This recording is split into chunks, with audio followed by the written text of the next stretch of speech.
Good morning. आज physics में 12th class physics में फर्स्ट चैप्टर स्टैटिक इलेक्ट्रिसिटी में जो इलेक्ट्रिक एनर्जी इलेक्ट्रिक फोर्स होता है, स्टैटिक इलेक्ट्रिक फोर्स यानी कूलॉम्स लॉ से, और एक ग्रेविटेशनल फोर्स 11th क्लास में पढ़े हैं। तो उन दोनों के बीच में रिलेशन क्या होता है, यानी relation between electrostatic force and gravitational force, इनके बीच में रिलेशन। दो पार्टिकल लेंगे, दो पार्टिकल बीच हम एक्ट इलेक्ट्रोस्टैटिक फोर्स लाएंगे, दो पार्टिकल के बीच एक्ट ग्रेविटेशनल फोर्स लाएंगे, और उन दोनों में कंपेयर करेंगे कौन ज़्यादा होता है और कौन कम होता है ना। तो इलेक्ट्रोस्टैटिक फोर्स यानी कूलॉम्स लॉ, और ग्रेविटेशनल फोर्स यानी वही F=G m1m2/r²। और इलेक्ट्रोस्टैटिक फोर्स में F=K(Q1Q2)/r²। तो इन दोनों के बीच में क्या रिलेशन है ये हमको बताना है, ठीक है। तो टॉपिक है relation between electrostatic force and gravitational force. Relation between electrostatic force and gravitational force. तो इसके लिए हमको दो पार्टिकल चाहिए, और दो ऐसे पार्टिकल चाहिए जिनका चार्ज और मास दोनों पता हो, है ना। तो हमको चार्ज और मास दोनों पता हो तो इलेक्ट्रॉन प्रोटॉन है ना। जैसे एक इलेक्ट्रॉन ले लें, एक प्रोटॉन ले लें, तो उसका चार्ज ही पता है, मास ही पता है। इलेक्ट्रॉन है इलेक्ट्रॉन ले लो, प्रोटॉन है प्रोटॉन ले लो, न्यूट्रॉन ना लेना, उसमें चार्ज होता ही नहीं है। कोई भी पार्टिकल आप ले सकते हैं जिनका मास और चार्ज पता हो, ठीक है ना। तो हम इसको इलेक्ट्रॉन प्रोटॉन पर सॉल्व करते हैं, है ना, क्या होगा, ठीक है। तो ये हम कंसीडर कर लेते हैं कि यहाँ पर एक इलेक्ट्रॉन है और यहाँ पर क्या है, एक प्रोटॉन है, और इसका सेपरेशन क्या है, r है, ठीक है ना। और इलेक्ट्रॉन का जो चार्ज है, इलेक्ट्रॉन का चार्ज क्या होता है पता है ना। हम मान कर चलते हैं let an electron and proton are placed at distance r from each other. देखिए, let an electron and a proton is placed at distance r from each other, their charges are, इनका चार्ज क्या होता है, Q1 -1.6 × 10⁻⁻19 Coulomb electron का, Q2 proton का, ये 10⁻⁻19 coulomb, and their masses are, m1 electron का 9.1 × 10⁻31 kg, proton का 1.67 × 10⁻27 kg, ठीक है ना। ये इलेक्ट्रॉन का चार्ज है, ये प्रोटॉन का चार्ज है, ये इलेक्ट्रॉन का मास है, प्रोटॉन का मास है। कोई भी दो पार्टिकल ले लीजिए जिनका आपको मास और चार्ज पता हो, तो हम इलेक्ट्रॉन प्रोटॉन ले लिए, ठीक है ना। अब then electrostatic force F=1/4πε0 Q1Q2/r², ये फार्मूला होता है, ठीक है। अब यहाँ पर इसी को आगे बढ़ाते हैं तो F= इसकी वैल्यू होती है 9 × 10⁹, और चार्ज का मैग्नीट्यूड लेना है तो 1.6 × 10⁻19 1.6 × 10⁻⁻19/r²। यहाँ Q1 Q2 ये दोनों मैग्नीट्यूड में लिया गया है। इसको क्या कर दें, ये 9 इसका इससे × 2.56, ये कितना हो जाएगा, ये -10⁻29/r²। ये इक्वेशन फर्स्ट, ये इलेक्ट्रिक फोर्स की बात हो गई, ठीक है ना। तो ये इसका इससे इंटू हमने कर दिया और ये तीनों मिलके इतना आ गया। ठीक। एंड ग्रेविटेशनल फोर्स, यदि ग्रेविटेशनल फोर्स की बात करें तो क्या होगा,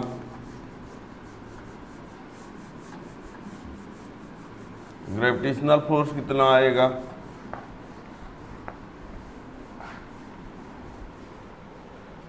ग्रेविटेशनल फोर्स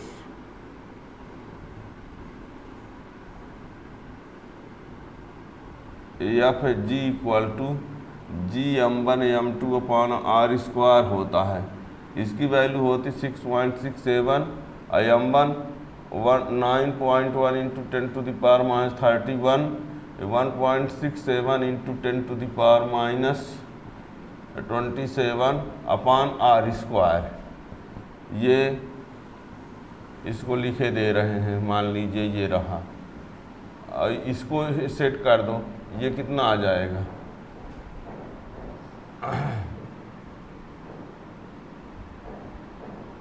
हाँ इसकी जो वैल्यू होती है, इसकी value 6.67 into 10 to the power minus 11 है ना, ये वैल्यू है। तो ये कितना हो जाएगा, 7 1 8 1 9, और 3 2 5 6, 10 to the power minus 69 upon R square. ये जी की वैल्यू है, ये m1 है, ये m2 है, ठीक है ना। ये किसकी वैल्यू आ गया, ग्रेविटेशनल फोर्स। ये है इलेक्ट्रोस्टैटिक फोर्स, ये क्या है, ग्रेविटेशनल फोर्स। अब इन दोनों को हम क्या करते हैं, डिवाइड कर देते हैं, ठीक है ना। तो यानी देखिए, from equation first upon second, ये अपान ये कर रहे हैं, यानी एफ ई अपान एफ जी। तो ये अपान ये आएगा, तो आर स्क्वायर से आर स्क्वायर तो कैंसिल हो जाएगा ना। ये आर स्क्वायर से R square cancel, 9 into 2.56 into बार minus 29 upon 6.67 9.1 1.67 10 to the power minus 69 F E upon F G. ये इसको सॉल्व करते हैं, इतने को, ये इसको सॉल्व करेंगे 0.24 के आसपास आता है, ठीक है ना। 2.4 सॉल्व करके देख लेना, है ना, 0.24 या 23 जो भी आएगा, है ना, देख लेना, लगभग इतना आएगा ही। और इसको ऊपर भेज देते हैं तो 10 टू द पावर ये हो जाएगा 40, 69 में 29 माइनस कर दोगे तो 40 आ जाएगा, ठीक है ना। तो F E upon F G equal to 0.23 आ गया। अब इसको हम पॉइंट को यहाँ भेज देते हैं, तो F E upon F G equal to 2.3 into 10 to the power 39। ये इससे ये पता चला कि इलेक्ट्रोस्टैटिक फोर्स जो है वो ज़्यादा है, देखना। तो F E equal to 2.3 into 10 to the power 39 times of F G, ठीक है ना। इससे क्या पता चला कि इलेक्ट्रोस्टैटिक फोर्स जो है ग्रेविटेशनल से इतना ज़्यादा है, ठीक है ना। तो यहाँ इलेक्ट्रोस्टैटिक फोर्स जो है स्ट्रांग है, ग्रेविटेशनल फोर्स क्या है, वीक है। तो जो हमने इलेक्ट्रॉन और प्रोटॉन लेके चला, तो यहाँ पर एफ ई अपान एफ जी की वैल्यू ये आया, ठीक है ना।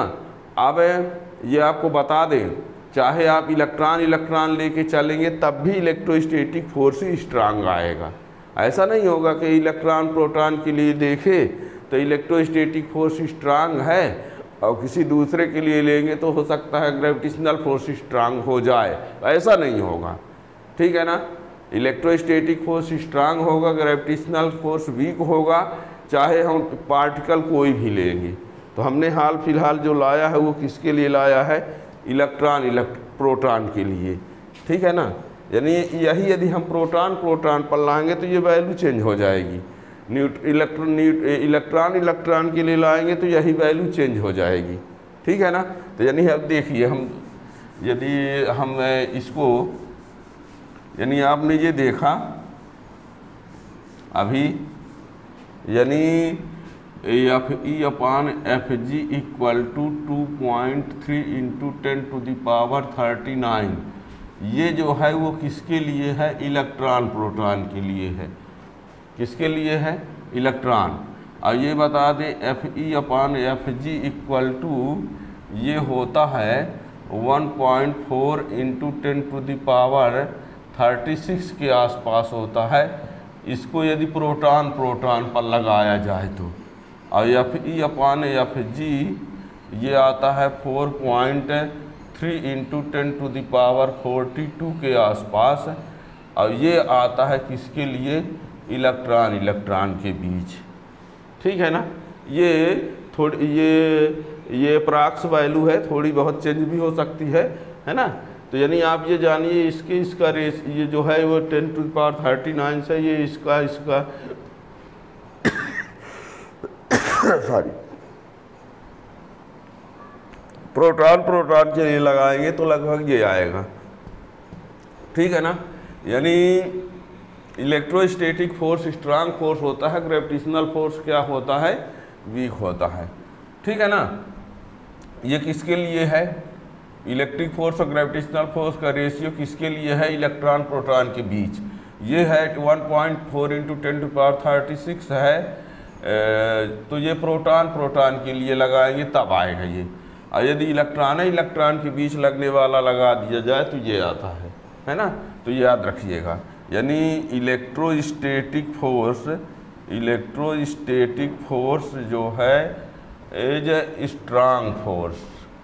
क्या है ये? Strong force. और ग्रेविटेशनल फोर्स जो होता है, ग्रेविटेशनल फोर्स जो है वो वीक फोर्स है। क्या है? Weak force. ये याद रखिएगा। इलेक्ट्रोस्टैटिक फोर्स जो है वो स्ट्रांग फोर्स है और ग्रेविटेशनल फोर्स जो है वीक है। और ये कैसे पता चला? हमने यहाँ आके देख लिया। एक इलेक्ट्रॉन प्रोटॉन के बीच देखा, प्रोटॉन के बीच और इलेक्ट्रॉन के बीच हमने सॉल्व करके केवल इसको दिखाया है। आप इनको देख सकते हो। आप कोई भी दो पार्टिकल ले लीजिए, ये मत बोलिए कि सर इलेक्ट्रॉन है प्रोटॉन क्यों लेते हैं। आप कोई भी दो पार्टिकल ले लीजिए जिनका चार्ज और मास दोनों पता हो। ठीक है ना। अब ये रहा। अब इलेक्ट्रोस्टैटिक फोर्स और ग्रेविटेशनल फोर्स में ये देखा जाए कि कुछ सिमिलरिटी है, कुछ डिसिमिलरिटी है ना। इलेक्ट्रोस्टैटिक फोर्स और ग्रेविटेशनल फोर्स के बीच में ये तो रिलेशन तो देखे ही, तो रिलेशन से आपको ये पता चला कि इलेक्ट्रोस्टैटिक स्ट्रांग है, ग्रेविटेशनल वीक है। एक ये डिफरेंस का पता चल गया।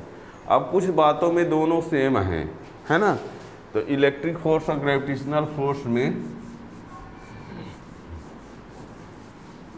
देखिए ये भी बता दें दोनों में कंपेयर में। एक है इलेक्ट्रोस्टैटिक फोर्स, है ना, और एक होता है gravitational force. Electrostatic force gravitational force है। ग्रेविटेशनल फोर्स लिखा है, गर्लफ्रेंड मत बोलना। इलेक्ट्रोस्टैटिक फोर्स और ग्रेविटेशनल फोर्स। तो इसमें सिमिलरिटी की यदि बात करें तो सिमिलरिटी में ये होता है कि इसमें F प्रोपोर्शनल 1/r², इसमें भी होता है, F प्रोपोर्शनल 1/r² इसमें भी होता है। यानी ये दोनों के दोनों फोर्स जो होते हैं डिस्टेंस स्क्वायर के इन्वर्सली होते हैं। यानी डिस्टेंस स्क्वायर लॉ को ये फॉलो करते हैं।